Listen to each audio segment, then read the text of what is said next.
नवदुर्गा अर्थात माँ दुर्गा के 9 अवतार।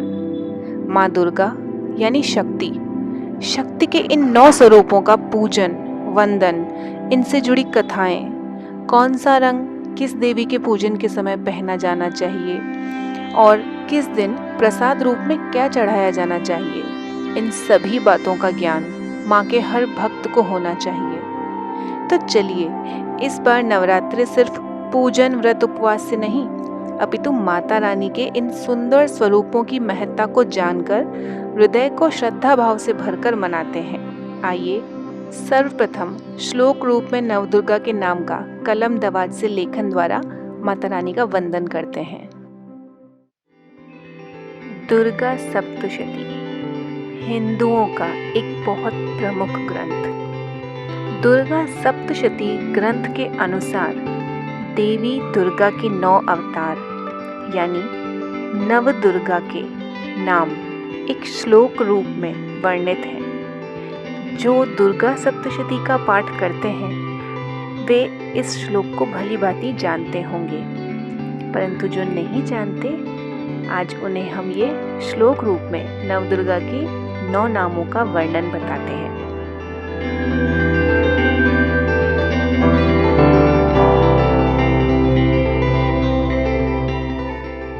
प्रथमं शैलपुत्री च, द्वितीयं ब्रह्मचारिणी, तृतीयं चंद्रघंटेति, कुष्मांडेति चतुर्थकं,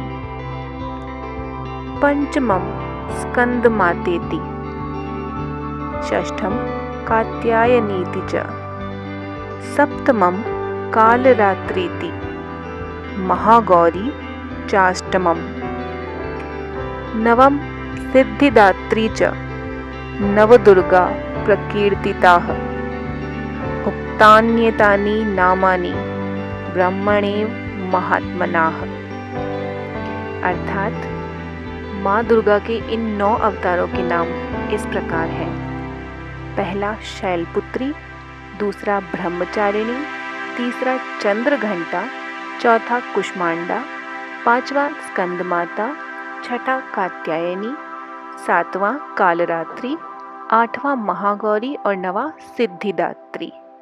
ये हमारी माँ शक्ति के 9 स्वरूप हैं, जिनका इन नवरात्रि के 9 दिनों में बड़े ही श्रद्धा भाव से हम पूजन वंदन करते हैं, व्रत उपवास रखते हैं। तो चलिए अब जानते हैं कि माँ के किस स्वरूप को किन गुणों के लिए पूजा जाता है और कौन सा रंग पहनकर, क्या प्रसाद चढ़ाकर हमें माँ के किस स्वरूप का पूजन करना चाहिए। नवरात्रि के प्रथम दिन पूजन होता है माँ शैलपुत्री का। शैल यानी पर्वत की पुत्री यानी पार्वती। माँ शैलपुत्री के इस अवतार को शिव की संगिनी के रूप में पूजा जाता है। ब्रह्मा, विष्णु, महेश की समस्त शक्तियों का सम्मिलित संग्रह है माँ शैलपुत्री। इस रूप में माँ नंदी पर विराजमान होती हैं। उनके ललाट पर चंद्रमा, दाहिने हाथ में त्रिशूल और बाहिने हाथ में कमल पुष्प दर्शाया जाता है। इस दिन नारंगी रंग के वस्त्र धारण करके माँ शैलपुत्री की पूजा आराधना करनी चाहिए और माँ के चरणों में शुद्ध घी चढ़ाया जाना चाहिए। नवरात्रि के दूसरे दिवस पूजन होता है माँ ब्रह्मचारिणी का। ब्रह्म का अर्थ है तपस्या और चारिणी का अर्थ है आचरण करने वाली। माँ के इस स्वरूप की उपासना से मनुष्य में तप, त्याग, शांति, सदाचार और संयम के भाव जागृत होते हैं। माँ के इस अवतार में माँ नंगे पैर रहती हैं, दाहिने हाथ में जप की माला और बाहिने हाथ में कमंडल धारण किए हुए रहती हैं।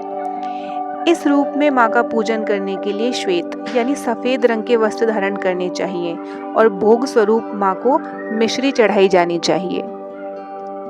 तृतीय दिन पूजन होता है माँ चंद्रघंटा का। ललाट पर घंटे के आकार का अर्ध चंद्र सुशोभित होने के कारण माँ को ये नाम दिया गया है। इस रूप में माँ का वर्ण स्वर्ण सा चमकीला होता है। 10 भुजाओं वाला स्वरूप है माँ का और सिंह या व्याघ्र पर माँ विराजमान होती हैं। माँ वीरता और निर्भयता के साथ सौम्यता और विनम्रता की प्रतीक हैं। माँ चंद्रघंटा के पूजन के लिए लाल रंग के वस्त्र धारण करने चाहिए और इन्हें प्रसाद रूप में खीर चढ़ाई जानी चाहिए। चौथे दिन पूजन होता है माँ कुष्मांडा का। माँ के इसी स्वरूप ने ब्रह्मांड की रचना की थी, इसीलिए इन्हें आदि शक्ति कहकर भी बुलाया जाता है। माँ का निवास सूर्य मंडल के भीतर के लोक में है और सूर्य मंडल के भीतर के लोक में निवास करने की अनन्य क्षमता सिर्फ और सिर्फ माँ के पास है। माँ की देह में सूर्य सी कांति है, तेज है। माँ के इस स्वरूप में 8 भुजाएं दिखाई जाती हैं, इसीलिए इन्हें अष्टभुजा कहकर भी पुकारा जाता है। माँ का वाहन सिंह है। माँ के पूजन के समय नीले वस्त्र धारण करने की परंपरा है और प्रसाद स्वरूप माँ को मालपुए चढ़ाए जाते हैं। 5वें दिन पूजन होता है माँ स्कंद माता का। स्कंद यानी भगवान कार्तिकेय की माता होने की वजह से इन्हें स्कंद माता नाम मिला। माँ के इस स्वरूप में उनकी 4 भुजाएं दिखाई जाती हैं, जिनमें से एक भुजा में अपनी गोद पर बैठे हुए भगवान स्कंद को वो पकड़े हुए दिखाई देती हैं। कभी माँ को पद्मासन पर और कभी सिंह पर आसीन बताया जाता है। माँ के पूजन के लिए पीले वस्त्र पहनने चाहिए और भोग स्वरूप उन्हें केले चढ़ाए जाने चाहिए। छठे दिवस पूजन होता है माँ कात्यायनी का। एक कथा के अनुसार महिषासुर के विनाश के लिए जब ब्रह्मा, विष्णु और महेश ने अपने अपने तेज का अंश देकर देवी को उत्पन्न किया, तब महर्षि कात्यायन ने सर्वप्रथम इनकी पूजा की थी, इसीलिए ये कात्यायनी कहलाई। माँ का यह स्वरूप बहुत चमकीला, बहुत प्रकाशमान बताया जाता है। इस स्वरूप में माँ की 4 भुजाएं हैं और माँ का वाहन सिंह है। इनका ध्यान गोधूली बेला में करना चाहिए। इन्हें हरे रंग के वस्त्र पहनकर पूजना चाहिए और प्रसाद में इन्हें मधु यानी शहद चढ़ाया जाना चाहिए। 7वें दिन पूजन होता है माँ कालरात्रि का। माँ का यह स्वरूप बहुत भयानक बताया जाता है। इनका रंग अंधकार की भांति काला, आंखें लाल, केश बिखरे हुए बताए जाते हैं। इस स्वरूप में माँ के गोल 3 नेत्र होते हैं। इनका वाहन गर्दभ यानी गधा बताया जाता है। लेकिन माँ का यह स्वरूप भयानक होने के साथ ही दुष्टों का विनाश करने वाला होता है। माँ के भक्त सदैव भय मुक्त रहते हैं। माँ बहुत शुभ फलदात्री होती हैं। यही कारण है कि इन्हें शुभंकारी भी कहा जाता है। माँ के पूजन के लिए धूसर यानी ग्रे कलर के कपड़े पहनने चाहिए और इन्हें भोग स्वरूप गुड़ चढ़ाया जाना चाहिए। 8वें दिन पूजन किया जाता है माँ महागौरी का। माँ के इस नाम के पीछे एक बड़ी रोचक कथा है। कथा के अनुसार जब माँ ने शिव जी को पति स्वरूप पाने के लिए तपस्या की थी तो उनकी देह पूरी काली पड़ गई थी। शिव जी ने जब प्रसन्न होकर माँ को पत्नी रूप में स्वीकारा तब उन्होंने गंगा जल से इनकी देह धोई तो माँ का बड़ा कांतिमय गोरा वर्ण निकलकर सामने आया। तभी से माँ का नाम गौरी पड़ा। माँ के इस स्वरूप की सुंदरता की तुलना मोतियों से, शंखों से की गई है।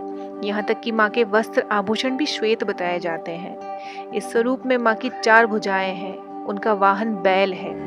माँ की मुद्रा अत्यंत शांत है। माँ अपने हाथों में त्रिशूल और डमरू धारण करती हैं। माँ के पूजन के लिए बैंगनी यानी पर्पल कलर के कपड़े पहनने चाहिए और इन्हें भोग में नारियल चढ़ाना चाहिए।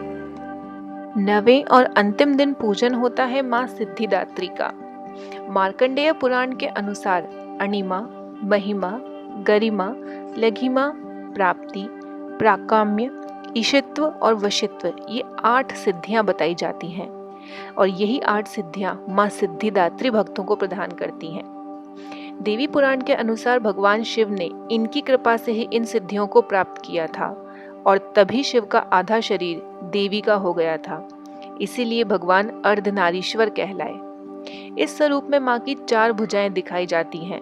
माँ को कमल पर आसीन बताया जाता है। माँ के पूजन के लिए मोर हरे रंग का वस्त्र धारण करना चाहिए और इन्हें प्रसाद में तिल चढ़ाए जाने चाहिए। दोस्तों, पूजा अर्चना के साथ हमें अपने धर्म को जानना समझना भी उतना ही जरूरी है। कथा को कला के साथ प्रस्तुत करने का हमारा ये प्रयास आपको कैसा लगा, हमें कमेंट बॉक्स में ज़रूर बताइए। ऐसे ही और वीडियोस देखने के लिए चैनल को सब्सक्राइब कीजिए। वीडियो पसंद आया हो तो लाइक, शेयर एंड सब्सक्राइब ज़रूर कीजिए।